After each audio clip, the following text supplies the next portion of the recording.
অন্তর্দৃষ্টি এলমে বুসুরিয়াত আগেকার যুগের ওলি আল্লাহদের মধ্যে ছিল। কে সুদের টাকা নিয়ে তাকে হাতিয়া নেওয়ার জন্য দিছে, কেউ ঘুষের টাকা নিয়ে দিছে, সে টাকাগুলা ধরলে বুঝতে পারতো এটা হালাল না হারাম।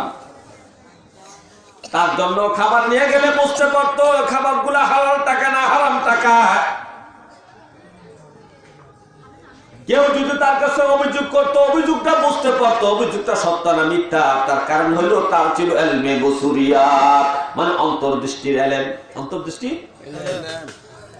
এই অন্তর্দৃষ্টি এত পাওয়ার যে পীর সাহেবের, যে হকের আলেম ওলামার বুজুর্গ ব্যক্তির অন্তর্দৃষ্টি ইলমে বুসুরিয়াত থাকবে, সে উপরে 7 আসমান দেখতে পারবে, নিচেও 7 জমিন দেখতে পারবে।